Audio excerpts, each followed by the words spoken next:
Oi, gente, tudo bem? Boa noite. Hoje, 21h34, 1 hora menos do horário de Brasília, de sábado à noite, dia 26 de abril de 2025.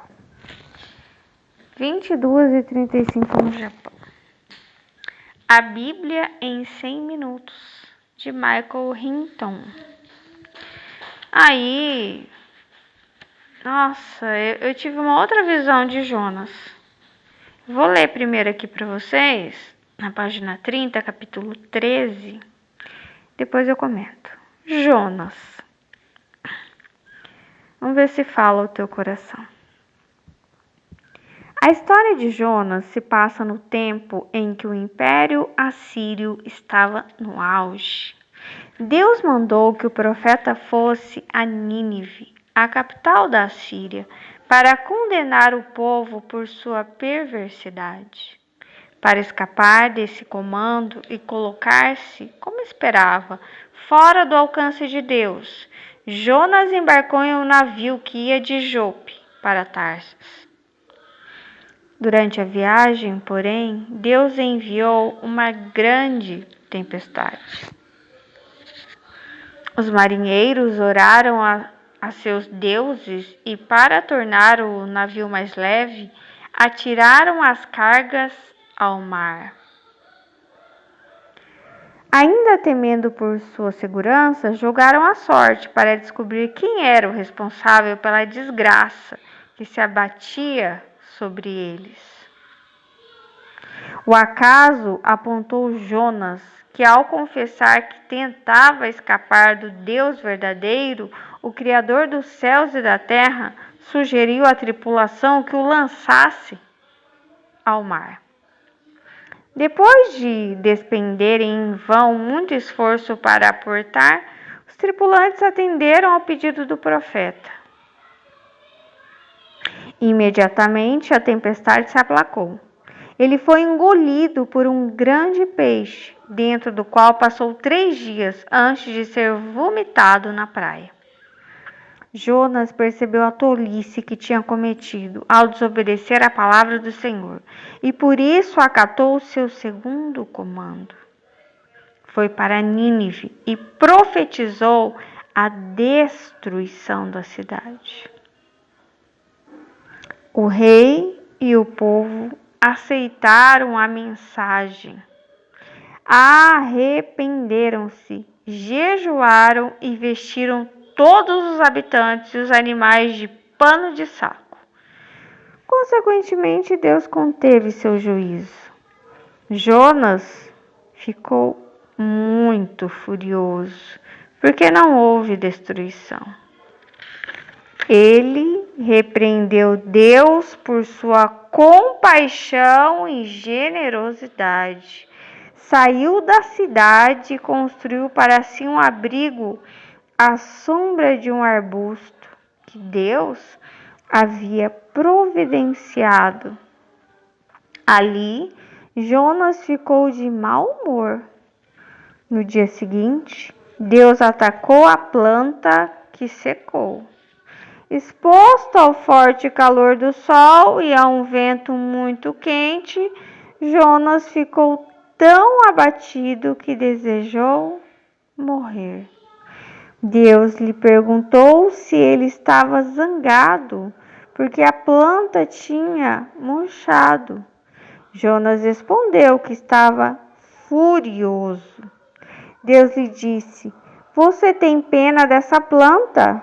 Ela nasceu em uma noite e uma noite morreu. Contudo, Nínive tem mais de 120.000 pessoas que não sabem nem distinguir a mão direita da esquerda, além de muitos rebanhos. Não deveria eu ter pena dessa grande cidade?" Esse é o Jonas. O que vocês acharam dele, hein? Você se identifica com Jonas?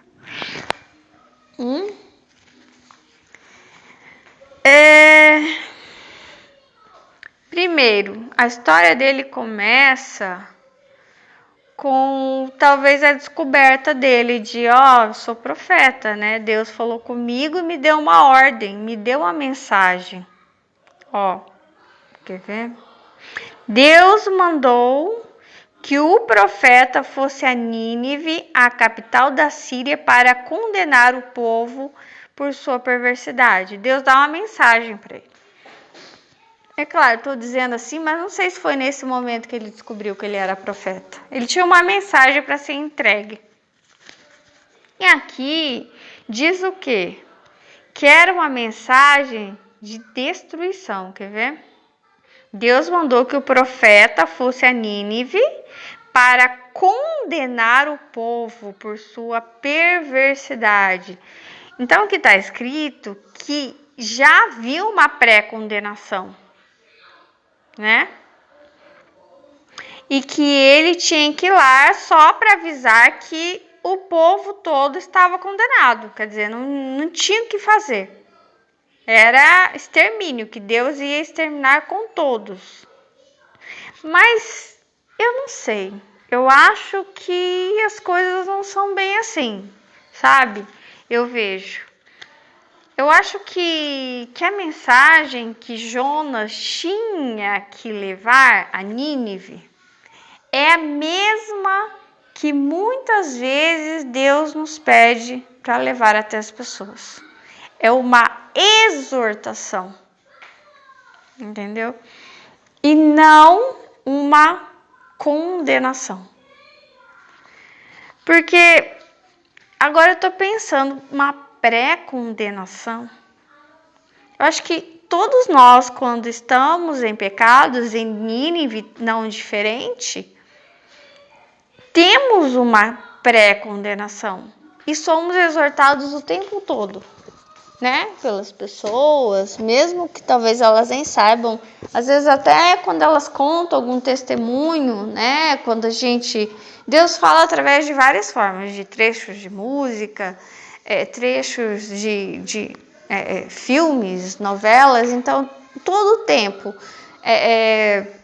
através de um culto, né? Então eu acho que essa mensagem não era uma mensagem de condenação, eu acho que era uma mensagem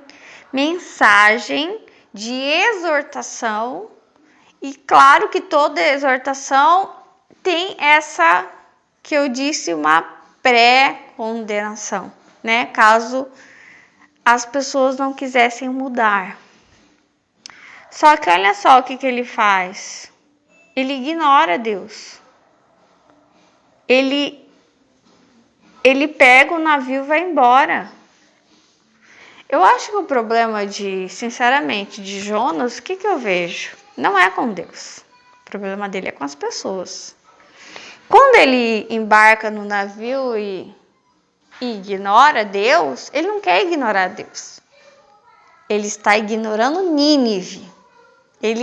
Eu vejo nele assim, eu detesto esse povo, eu detesto essa gente. E eu não vejo que eles têm jeito.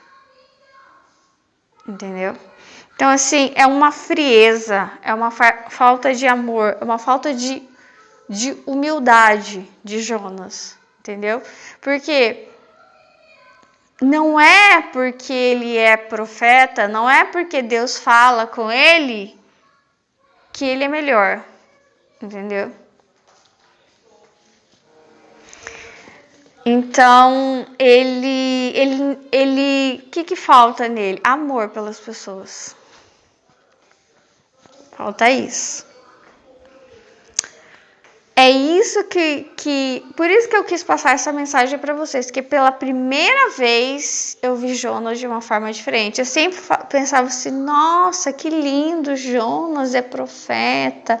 Ele não queria ir lá falar com Nínive, porque toda vez que fala Nínive fica na minha cabeça, né? Nossa, que povo horrendo e não sei o quê. Só que eu comecei a ver Jonas a partir de Jesus. Jesus sempre ama as pessoas, por pior que elas sejam, É sempre aquele amor. Nossa, ele já chega amando as pessoas. E Jonas, ele não tem isso, ele não consegue, sabe? Ele quer fugir, então ele não quer fugir de Deus. Ele quer fugir das pessoas. Ele não quer amar as pessoas, ele não quer acreditar nas pessoas. Para ele, as pessoas não têm jeito e pronto. E não é assim. Se fosse assim, não teria jeito para ele também. E aí, aí Deus começa a causar os problemas, a tempestade, né? E aí ele a sorte cai nele. E realmente aponta para ele. Acho que naquela época eles tinham o costume de tirar sorte, né? Eles tiveram até os israelitas o tal do Urim e Tumim, né? Que era tipo...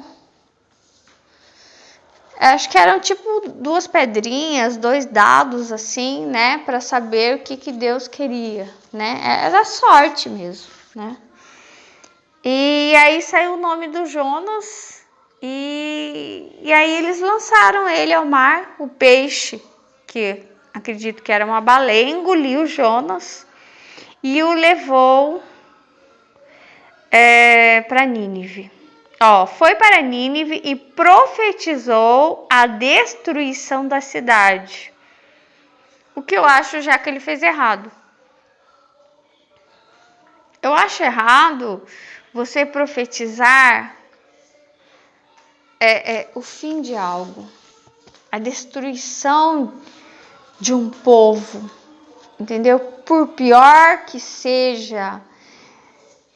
E não é... O que eu acredito é diferente do que a maioria dos cristãos acreditam.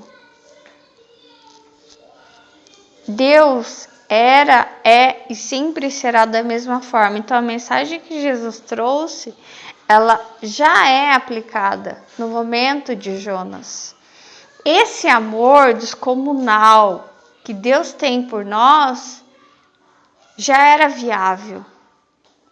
Apenas nós não tínhamos a compreensão e por isso Jesus teve que vir. Porque para mim o inferno já estava lotado.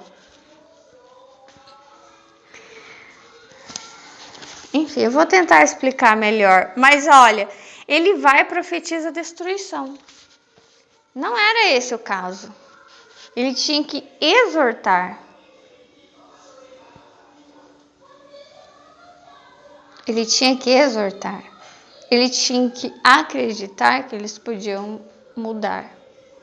Mas ele não acredita. Ele não ama aquelas pessoas. Ele odeia aquelas pessoas. Entendeu? E aí o que acontece? O inesperado acontece. As pessoas aceitam a mensagem dele e mudam. E Deus perdoa aquelas pessoas. E não destrói aquele povo. E ele odeia isso. Olha só, ele condena Deus pela compaixão e generosidade. Ele fica com raiva, ele fica com ódio. Ele planta um arbusto porque ele tá com sede de sangue, entendeu? De morte. Ele quer que as pessoas morram. Outro dia, eu tava saindo de uma loja com a minha filha e eu vi algo incrível, é tipo Jonas, né? O rapaz estava falando que tinha 2 senhoras no caixa e que elas estavam demorando muito, falou que ela poderia ter ido naquele caixa tipo self-service em que você mesmo passa, sabe, a mercadoria e paga. Esqueci o nome daquele tipo de caixa, enfim. E ele disse uma coisa tão horrível que eu fiquei chocada. Ele disse assim pro amigo dele, sabe? porque eu acho que eram duas irmãs, né, que estavam no caixa. Ele falou assim, tem famílias que elas têm que acabar. E aí eles falando mal dessas duas senhoras, e eu fiquei assim, horrorizada com aquilo, sabe? Isso me lembra muito Jonas.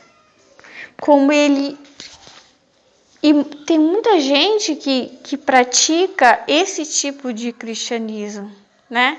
Achando que os inimigos, eles têm que sofrer, eles têm que morrer, eles têm que, né? Que Deus tem que castigá-los. Tem uma sede, um ódio, sabe? E Deus fica assim, por que, Jonas?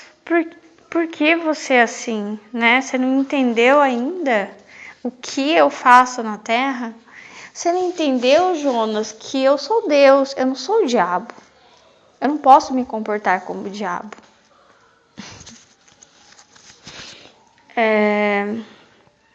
Ele fica com mau humor e Deus mata aquela planta dele, né?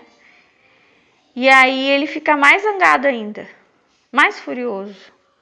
E aí Deus fala para ele, você tem pena dessa planta que nasceu em uma noite morreu.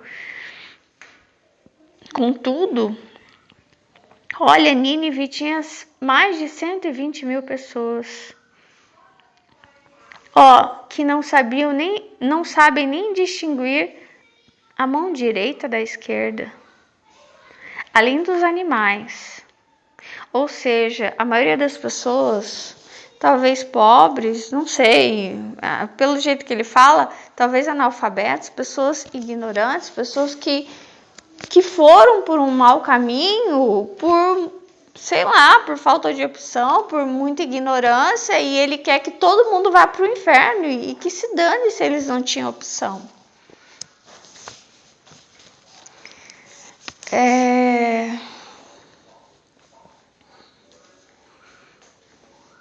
Tem muitas situações que elas favorecem, infelizmente, o agir, sabe, de Satanás. E nós sabemos disso. Quando Jesus vem falar, por exemplo, estar ali entre as prostitutas, ele sabia que muitas vezes a situação social daquelas mulheres favorecia aquilo. E que muitos se aproveitavam daquela situação. Até hoje, né? Porque o Brasil é um lugar de turismo, até infantil também, né? E aí, quando ele fica com... Primeiro Jonas demonstra uma frieza, né? Uma frieza quando ele ignora as pessoas que precisam da mensagem dele. Ele ignora, sabe, aquelas pessoas. Talvez porque ele já se acha que ele é salvo. Ele era o que? Hebreu, israelita, judeu. Então, ele não precisava passar aquela mensagem, elas que fossem para o inferno, uma frieza, né? Então, o problema dele não era com Deus, era com aquelas pessoas que ele julgava inferiores, né? Depois, de tanto Deus pegar ele, né, e pressionar ele várias vezes, ele vai e ele passa e profetiza o quê? Destruição. Mas a palavra dele não é o que vai acontecer. Ele não é Deus. Um profeta não é Deus. Entendeu?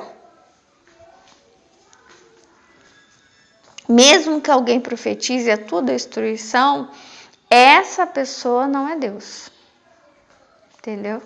Pode existir uma pré-condenação sobre você, mas não é condenação. A partir do momento que você muda, as coisas mudam.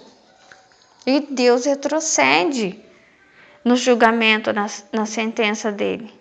E é isso que Deus quer. Quando ele dá os avisos, é isso que ele quer. Só que muitas vezes as pessoas são usadas... elas vão com um pé com Deus, outro pé com Satanás, entendeu? Elas vão, às vezes, até com a boca para falar algo de Deus, mas o coração está inflamado com ódio. Elas podem exortar uma pessoa, sei lá, uma pessoa que, sei lá, que bebe demais, né? E podem ir lá e dar uma mensagem da parte de Deus. Ó, o Senhor mandou dizer para você que se você não parar com essas coisas e não sei o quê. E aí Deus vai, cura essa pessoa, transforma. A hora que vê, a pessoa tá tão bem, melhor que o profeta. Aí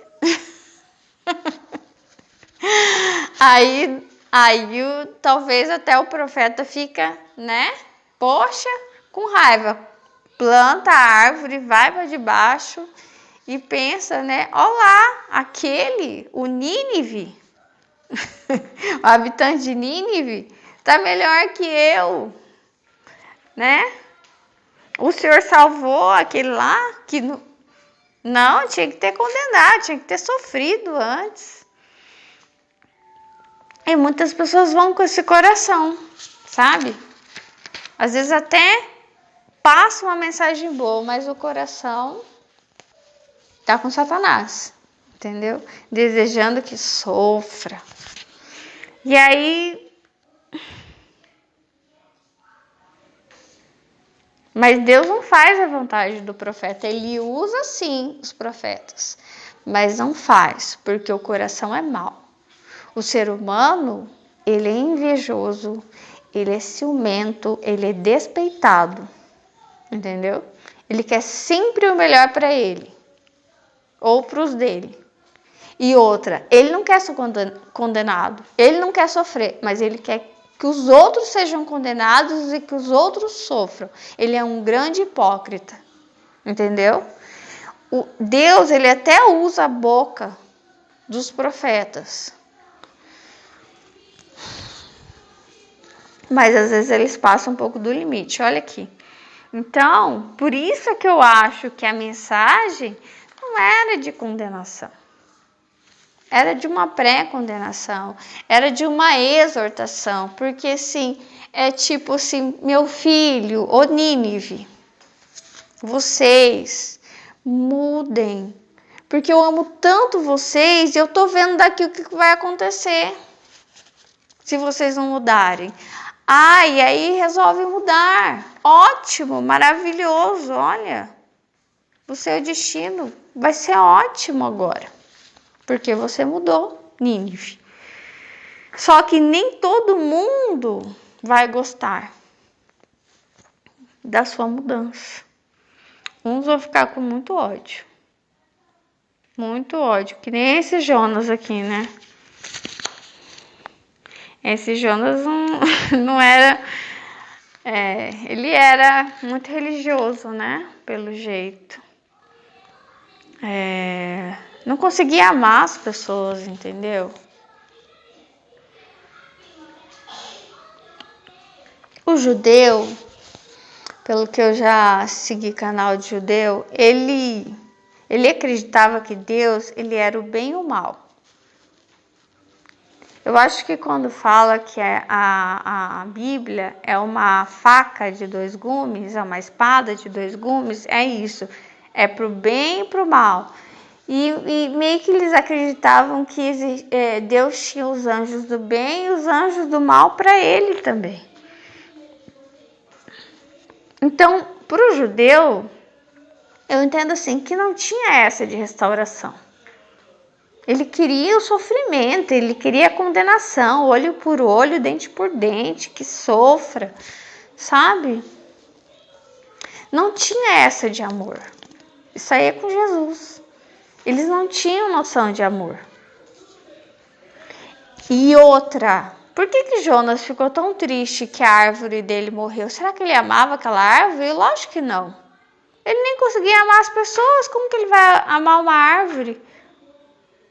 Ele só estava usando aquela árvore. No momento que a árvore morre, ele fica sem sombra. Entendeu? Então, assim, é diferente as pessoas que amam você, as pessoas que estão usando você. E Deus mostra para ele que ele não conseguia amar ninguém. Ele não amava aquela árvore também. E não conseguia amar os inimigos. E se você precisa desenvolver o amor pelos seus inimigos. Isso é uma chamada também para nós. É difícil amar os inimigos. E muitas vezes Deus, né? Faz pouco tempo isso, mas já tem mais de ano isso. Que Deus começou a mostrar, a falar, orar pelos inimigos, né? Quando vem aquela revolta, orar, perdoar, reconhecer e até agradecer pelas coisas que aprendeu e com os inimigos e reconhecer as qualidades dos inimigos, entendeu? Porque o que Deus quer sempre é que o amor entre ação e restaure as pessoas. Todas as pessoas podem ser restauradas. E outra coisa que eu acho interessante, que Deus sempre tem me falado, essa questão aqui, ó, da ignorância, ó. Eles não sabem nem distinguir a mão direita da esquerda. E eu acho que isso está escrito, né? Está escrito na Bíblia. É tipo assim, quanto mais você tem noção de que aquilo que você está fazendo está errado, maior é a sua condenação. E quanto maior a sua possibilidade de fugir do pecado e não foge, maior a condenação. Quanto menos a sua possibilidade, sabe liberdade de escolha? Então, tem pessoas que têm menos liberdade de escolha, né?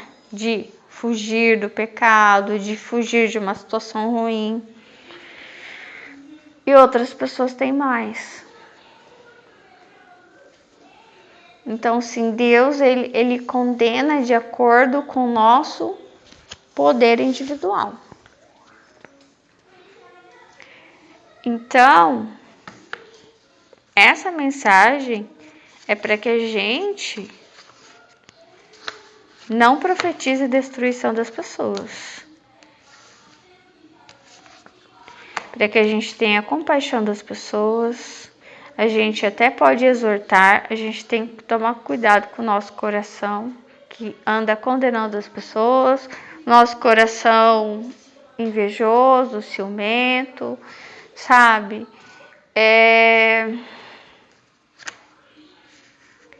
E se Deus tirar o sofrimento de alguém e prosperar alguém, não ficar com inveja. Não desejar que alguém sofra. Olha, isso é muito errado. Não deseje que as pessoas sofram. Pelo contrário, profetize coisas boas. Lembra que Jesus disse: deixei as 99 por uma que estava perdida. E se ele deixa as 99 salvas por aquela que está perdida, ele não vai atrás para fazer essa uma perdida sofrer. Ele vai para curar. Entendeu?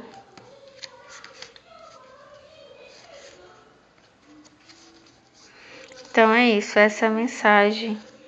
É a primeira vez que eu vejo Jonas dessa forma. Eu achava ele tão justo, eu achava ele tão...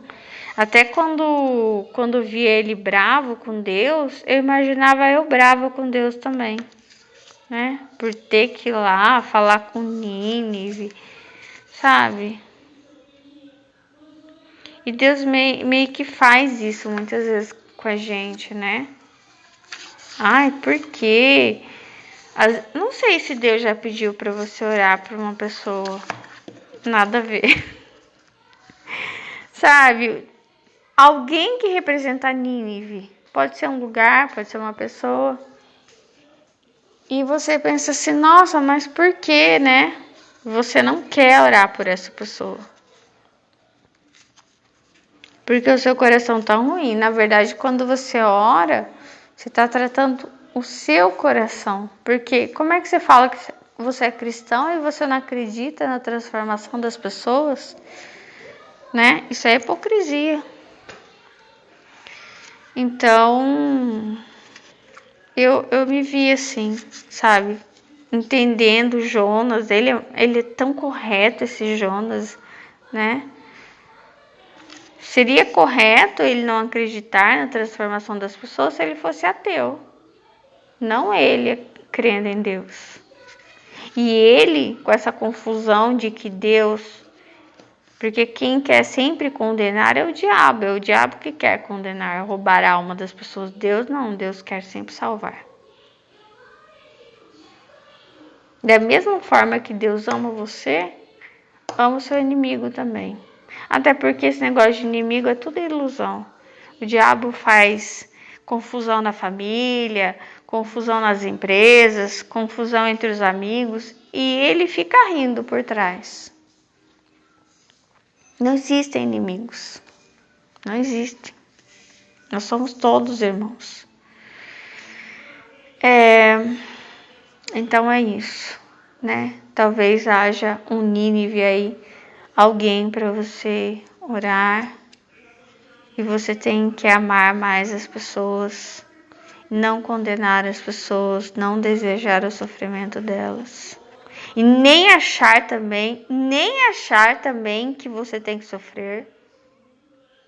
Porque muitas vezes é assim, ou a gente acha que os outros têm que sofrer, ou quando a gente começa a acreditar que as pessoas têm que ser felizes, né, aqueles... Né? Não, eles têm que se arrepender, pronto, e que eles possam ser felizes. A gente começa a acreditar que a gente tem que sofrer. E se a gente está passando por um dia ruim, uma fase ruim, a gente começa, tô sofrendo por causa daquilo. Não, não tem. Não tem. Sabe? Não tem. Deus quer que a gente seja feliz. E se de repente acontece algo bom, a gente nem acredita, né? A gente pode se enfiar embaixo de um arbusto e ficar que não acredita que Deus, sabe, nos perdoou, que Deus nos ama. Tchau, Deus abençoe vocês. Deus te ama, tá bom? Deus te ama muito. Que Deus seja com você. Que Deus te use para alcançar os seus inimigos. Tchau.